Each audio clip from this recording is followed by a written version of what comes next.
Good afternoon, ladies and gentlemen. Thank you for joining us, and we're very pleased to have this, our latest in the Rewards for Justice series of briefings.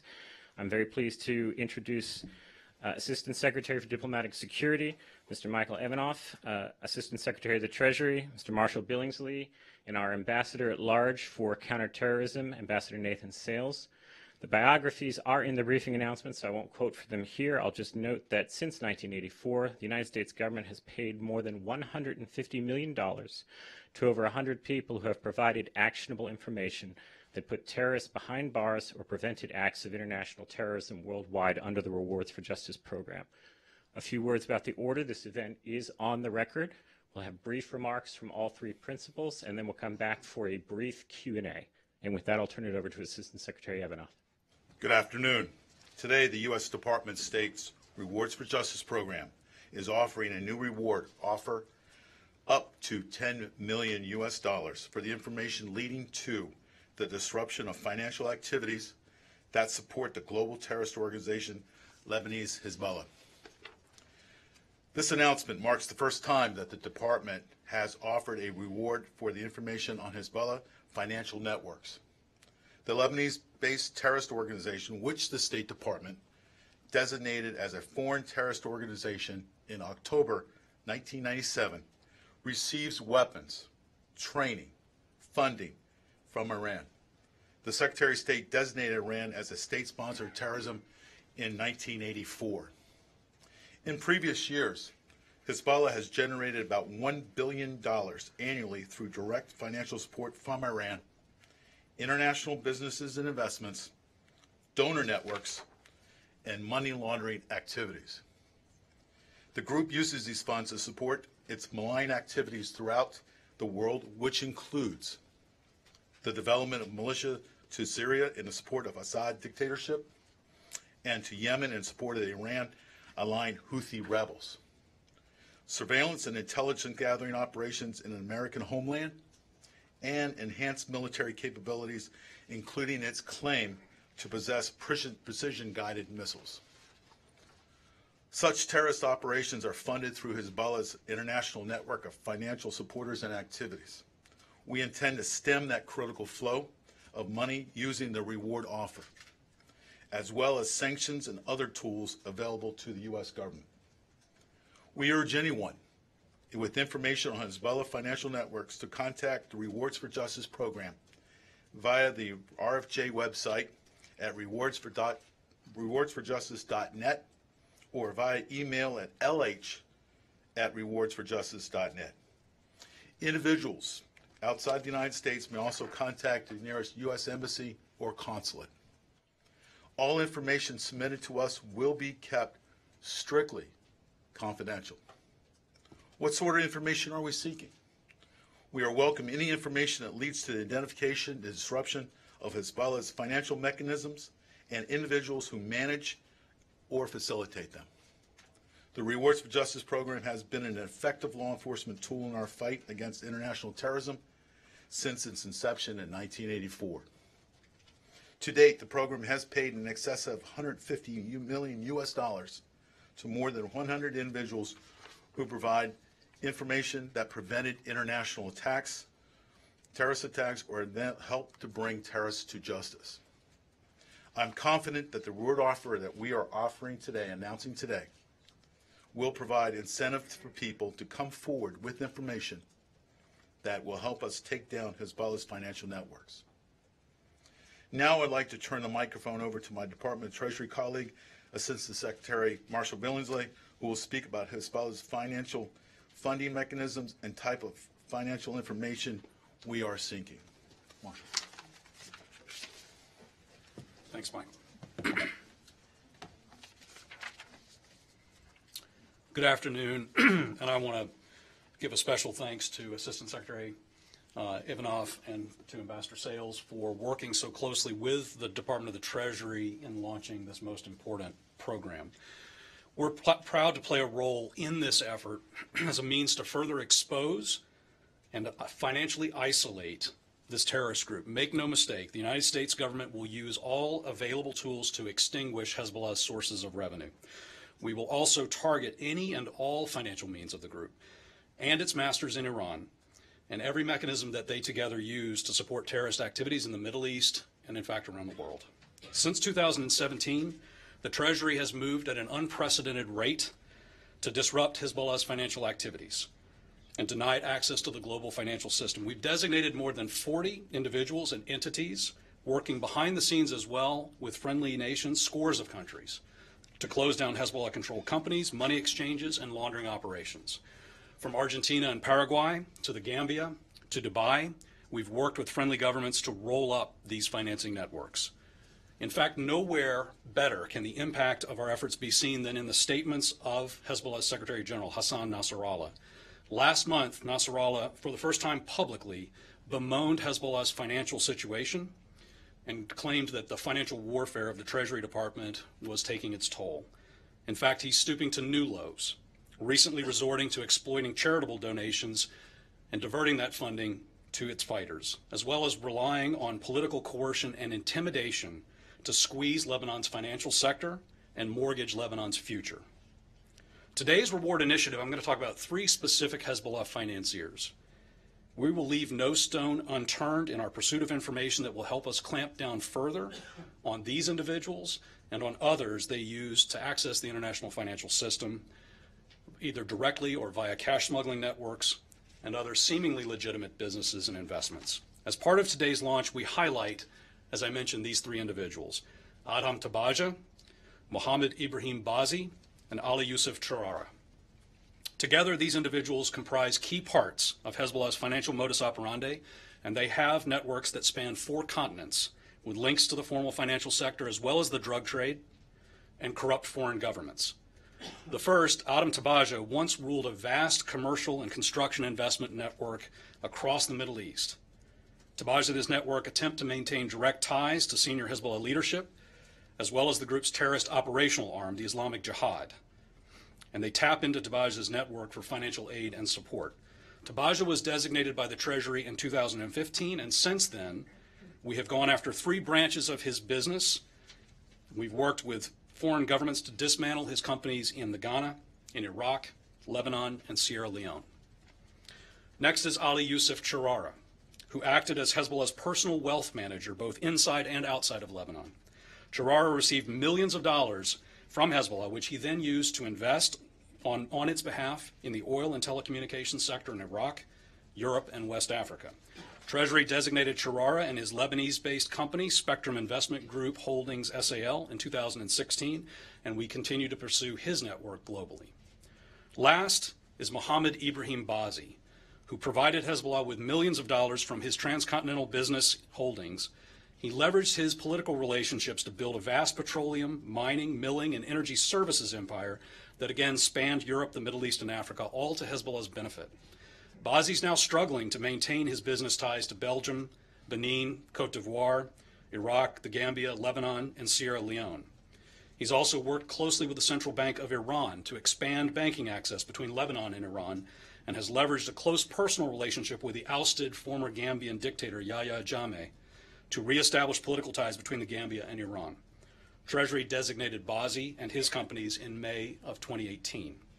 Tabaja, Charara, and Bazi collectively represent several diverse streams of funding by which Hezbollah has raised and laundered millions of dollars. They have leveraged political ties with corrupt regimes and often gained unfair, monopolistic control over state industries.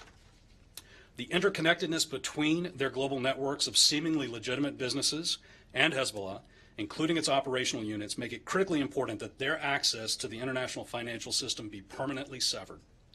However, as prominent as these 3 may be, by no means are they the only Hezbollah financiers we pursue. The United States government seeks information related to any Hezbollah financial source, as well as any financial institution, whether it be a bank, an exchange house, a hawala, or a business that Hezbollah uses to raise or move money. The way that Hezbollah's money-making apparatus operates, using both the formal and the informal financial sector, leaves a transnational paper trail that implicates scores of individuals and companies. And in support of today's Rewards for Justice program, again, the United States government seeks any and all information that helps us uncover these financial activities and which leads us to financial disruption. This includes specifically information on incorporation and shareholder documents. We will pay for bank records, customs forms, real estate transactions, and anything evidencing money laundering or cash smuggling. As detailed by the Assistant Secretary, the United States government is prepared to pay for this information, and we will award up to $10 million for leads that result in financial disruption, whether by U.S. law enforcement, sanctions, or other enforcement actions. I reiterate, we will pay up to $10 million for information that leads to disruption of Hezbollah's financial networks.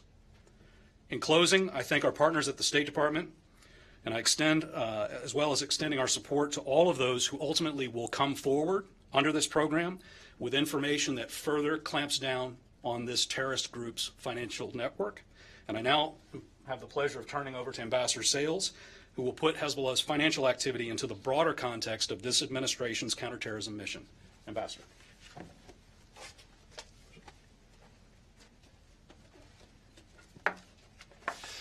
Good afternoon, everyone. We're talking about Hezbollah today, but any conversation about Hezbollah must begin in Tehran. Iran remains the world's leading state sponsor of terrorism. This is a reprehensible distinction that the regime has held since 1984. The regime spends nearly $1 billion a year on its terrorist proxies around the world, and that includes up to $700 million for Hezbollah alone. Of course, Iran does more than just support terrorism. It actively engages in terrorism itself. And it's an outlaw regime that uses terrorism as a fundamental tool of its statecraft. That's why Secretary Pompeo recently designated Iran's IRGC as a foreign terrorist organization, the first time we have ever designated another state entity as an FTO. Today's announcement is equally unprecedented. It's the first time the State Department has issued an RFJ offer focused solely on Hezbollah financing. This offer is another step in our unrelenting campaign against Tehran and its terrorist proxies around the world. Let me say a few words about the threat that Hezbollah poses and why we're intensifying our financial pressure on this dangerous terrorist group. Hezbollah has a truly global reach. It has operatives, financiers, front companies, and other assets in Lebanon, in the Gulf, in Africa, in Asia, in Europe, and in the Western Hemisphere. It likes to masquerade as the defender of the Lebanese people, but we know it for what it is, a group whose true agenda is global terrorism. In the Middle East, Hezbollah is actively working to prop up the brutal Assad dictatorship in Syria, and it's applying the lessons it learned in Syria to create and sustain violent militias loyal to Iran throughout the region. We're seeing this pattern play out in Bahrain, in Iraq, and in Yemen. Make no mistake, Hezbollah and their Iranian masters want to turn these proud and sovereign nations into Iranian vassals. Hezbollah's reach is not limited to the Middle East. It continues to actively plot and carry out terrorist attacks around the world. Hezbollah activity has been uncovered in recent years in places like Azerbaijan, Bulgaria, Cyprus, Nigeria, Panama, Peru, and Thailand. The United States is not immune to this threat. In 2017, 2 suspected Hezbollah operatives were arrested in New York and Michigan. We believe they were conducting surveillance of U.S. government facilities as well as the Panama Canal. The good news, Hezbollah is feeling the pinch. As our sanctions on the Iranian regime have taken hold, Hezbollah has had to tighten its collective belt. The group's Secretary General Hassan Nasrallah is now publicly soliciting donations. The resistance needs your support, he says. Resistance, that's his word, not ours. That's why today's reward offer is so important. If Hezbollah can't count on the same levels of support from Tehran, the group increasingly will need to raise money to support terrorism itself. And this administration will use every tool at our disposal to dismantle Hezbollah's global financing network. Today's announcement is part of our broader campaign to hit Hezbollah in the wallet and deny it the resources it needs to spread terrorism around the world. Let me give you a few examples. Since 2017, the State Department has used our terrorism designation authorities to designate a number of top Hezbollah leaders. They include the following: Jawad Nasrallah, the son of Hassan Nasrallah and a rising leader in the organization; Mustafa Mughniya, a Hezbollah commander; Ali Damouche, leader of Hezbollah's Foreign Relations Department; Hashem Safadine, a key member of Hezbollah's Executive Council. In addition, in 2015, we designated the operatives who carried out the 2012 bombing in Burgas, Bulgaria, which killed 5 Israeli tourists and their Bulgarian driver. In addition, we've previously offered multi-million-dollar RFJ offers for key Hezbollah figures. They include Fuad Shukr, a senior Hezbollah operative who played a central role in the 1983 bombing of the U.S. Marine barracks in Beirut; Talal Hamia, head of Hezbollah's external security organization; Khalil Yusuf Mahmoud Harb, a close advisor to Hassan Nasrallah; and Haytham Ali Tabatabai, a senior commander of Hezbollah's special forces in Syria and in Yemen. The point of this campaign is clear, and the point of today's announcement is clear. We will continue to increase the financial pressure and impose costs on the Iranian regime and its terrorist proxies until they abandon their malign and outlaw behavior. Thank you all very much. Thank you very much, Ambassador. I know we have a lot of veterans here, but if I can quickly go over House rules, please wait for a microphone. Please identify yourself by name and outlet, and please limit yourself to one question at the outset. We'll take some down here and then go to New York. New York, please stand by. We'll start right here with Joyce.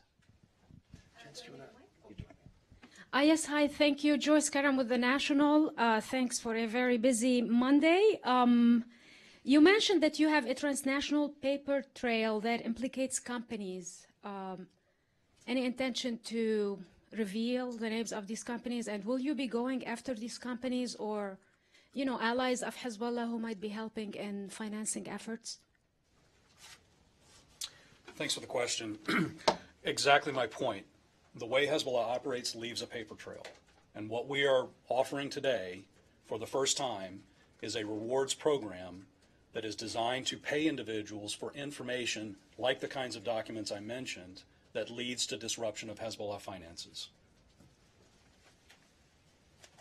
Let's take this one here and we'll go to New York. Heba Nasr, Sky News Arabia. I want to ask about the sanctions against Hezbollah allies in Lebanon. We have heard that in the media that you're going to sanction some allies, and you met also a parliamentary delegation last week here in Washington, Lebanese parliamentary delegation. What was the message from Washington to Lebanon? Well, so to begin with, I'm not going to talk about future sanctions activities. Other than to say that I did meet with a parliamentary delegation. The nature of the discussions is, of course, confidential between governments. But what's very important to understand is we are focused on Hezbollah, not on the Shia community. We are focused on Hezbollah and on cutting this cancer out of the financial system. All right, we'll go to New York and then here. James, go ahead. Hi there, can you hear me? Lean into the mic a little bit more, please. Hi, can you hear me, guys? Yes. Yes. Yeah, thanks very much. It's James Reinl here from Middle East Eye. You've spoken about Hezbollah's global reach. You mentioned Cyprus, Azerbaijan, Panama, Thailand, etc. We also know that the organization is active in Venezuela. They've had a long history there. But I'm wondering, are you following their activities since the political discord erupted there? Have you seen any Hezbollah activities? Are they fundraising there? Are they rallying militias there in support of the Maduro regime? What is Hezbollah doing there, and what are your observations on it? There's certain things I can't say in this setting. What I can tell you is something that will, of course, come as no surprise, and that is Hezbollah thrives in chaotic environments, such as the Syrian civil war, such as in Yemen. We know that Hezbollah has long had an active presence in the Western Hemisphere, particularly in the tri-border region where Argentina and Brazil and Paraguay come together. They exploit their presence there to raise a great deal of money, send it back home where it can be used for the malign purposes with which we're all familiar. Thanks for the question. This gentleman here, and then we'll come over to this side. Hi, I'm David Alandete from ABC in Spain. Have you, continuing with the Venezuelan question, any links of these three people that you're identifying here with the Maduro regime or any commercial ties, companies that operate in the two places? The three financiers that I discussed today, we have not identified publicly any particular business operations that they may have in Venezuela. However, we are focused on a number of other individuals who, in addition to operating corruptly in the Venezuelan economy, also have Lebanese passports. Can we take Lori, please? Lori Milroy, Kurdistan 24. Are there ties between Hezbollah and the drug industry in Latin and South America? Yes, there are.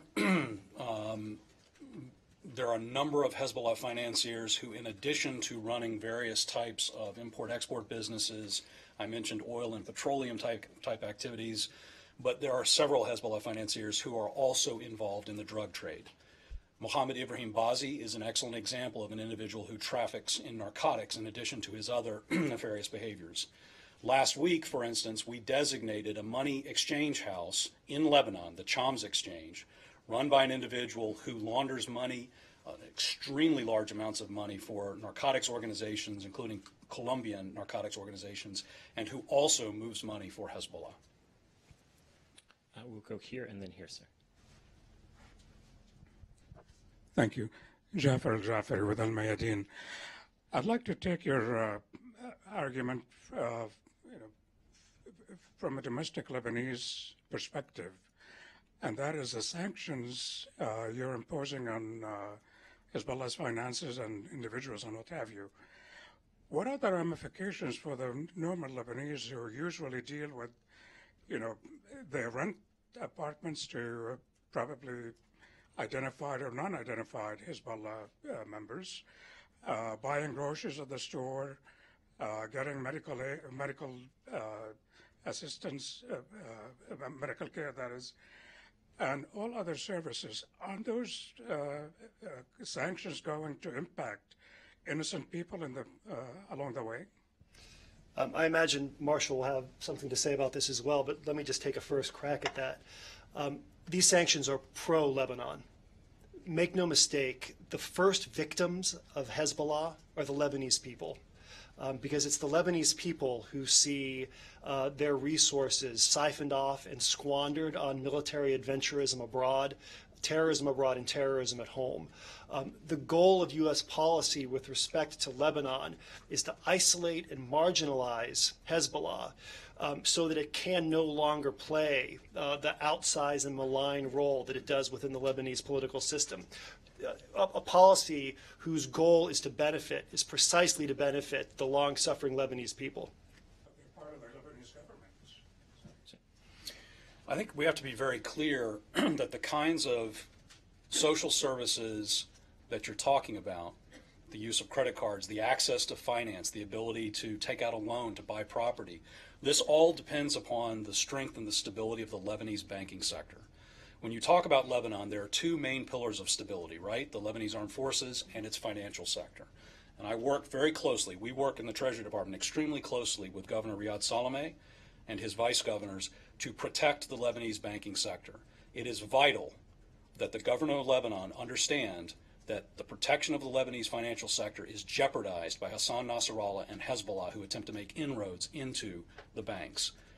They need to stay out of the banking sector. Okay, let me take the question here, please. Rosh Dalla with Rudao TV. Your new initiative, how do you see it being received in Iraq? Hezbollah and the allies and their offshoots in Iraq through PMF have allegedly are benefiting from even state institutions for financial means. What do you see in terms of working with the Iraqi government in that regard? Well, I think Iraq has a very keen interest in not being subjected to the same sorts of destabilizing domestic influences that we've seen in other countries where Hezbollah has played a malign role. The United States and the government of Iraq and the people of Iraq, we all share a common interest in a vision for what Iraq should be, and that is a strong and stable and prosperous democracy that is free from outside malign influence. Friendship with the United States brings that about. A strong or even minimal Hezbollah presence is inconsistent with what we all want Iraq to be. I'd also simply further add that Hezbollah financiers are very active in Iraq. I mentioned Adam Tabaja. He maintains a construction company in Iraq. He's running around trying to get paid for various construction activities that he undertook. I think a number of Iraqi citizens stand to benefit should they come forward with information that leads to disruption of these kinds of networks. Let me take this question here, and then I'll come. Voice of America Turkish Service, Begum Dönmez. My question will be on the Iran sanctions. U.S. today announced that it will no longer issue waivers to oil waivers to 8 countries, including Turkey. And we know that Mr. Blinsley held talks with the Turkish officials a few months ago. So I was wondering if, based on your talks with the Turkish officials, did Turkey promise to comply with the sanctions and to go to zero? Thank you. That's off topic for what we're here to talk about today, but I'd be happy to schedule a discussion with you at a later date. Okay, and we'll take this question here, please. Thank you very much, Mr. Kurt from Kurdistan TV. If Iranian regime continue to support Hezbollah publicly, what will be the USA reaction and next step by United States? And any comments about relationship between Hezbollah and Hashd al-Sha'bi in Iraq? Thank you. Well, I think Iran is going to continue to support Hezbollah, as they have for decades, and as they have to the tune of, by now, many billions of dollars. I think the United States' response to this is going to be to continue to intensify the pressure, cut off the flow of money to the terrorist regime in Tehran, cut off the flow of money to the regime's proxies around the world. And we know that this is effective. We know it's effective because Hezbollah has told us that it's effective. Otherwise, Hassan Nasrallah would not be out with a tin cup trying to raise money that he previously was able to command from his masters in Tehran. We have one more in the back. Thank you, David Mirowski, Czech Public TV. You've mentioned these 3 individuals. Do you know where they are currently, just right now? You mentioned they are active all around the world, so where they are just right now, and is the goal of the American administration to bring them to the justice on the American soil? Thank you. Well, I'm certainly not going to speculate as to whether we know where they are or they aren't. The purpose of today's announcement is to offer reward money, bounty money, for anyone who comes forward with information that leads to disruption of the financial networks. And we very much look forward to compensating those who do so. One more question, sir. Ali Harb, MEE. Will your efforts target Hezbollah-linked individuals, including officials in the political wing of Hezbollah, or will it focus on the organization itself? There's no such thing as a political wing of Hezbollah. It's one organization. It's a terrorist organization. And you don't have to take our word for it. You can take Hassan Nasrallah's word for it. Hassan Nasrallah rejects this false, convenient distinction between a political wing and a military wing. In answer to the other part of your question, we will offer up to $10 million for information relating to the financing of the unified Hezbollah organization, including all subsidiaries. Thanks. Okay, we'll take your question, sir. Thank you. Kal Khadr from Kurdistan 24/2. After the fall of too many disputed areas in 2017 from the Kurdish region of Iraq, It's very well known, and there are too many intelligence reports that a land bridge been opened from Iran through these disputed areas through Syria to Lebanon for supporting technical and logistic capabilities to Hezbollah directly. There are too many reports for the intelligence, and it's very well known. So do you believe that the KRG can play a role in reducing the influence from this land bridge by supporting the go back for the Peshmerga much more to their places? Thank you. We would be grateful for the assistance of any responsible party to shine a light on Hezbollah's malign activity as well as that of its Iranian enablers. I would say we have a very good relationship with the KRG on these kinds of financial matters, and we appreciate greatly their support. All right, and this will be our last question, please, Simon. My name is Simon Ateba from Today News Africa here in Washington, D.C. I was wondering if you see any connection between Boko Haram and some terrorist organization in Africa with money from Iran. Thank you. Let me answer that question at a slightly higher level of generality. We know that Iran-backed terrorist organizations are active in Africa. We know that Hezbollah in particular is active in Africa, raising money throughout the continent. I believe the Treasury Department issued a number of designations some months ago focusing on Hezbollah activity in Africa, and one of the front companies that stood out to me was a pig farm, I think in Liberia? Yeah. The Hezbollah pig farm in Liberia. So we know that these malign actors are very active on the continent, and we look forward to partnering with governments there to cut off the flow of money back to Hezbollah. And with that, I will close today's briefing. I want to thank our briefers very much for coming in today.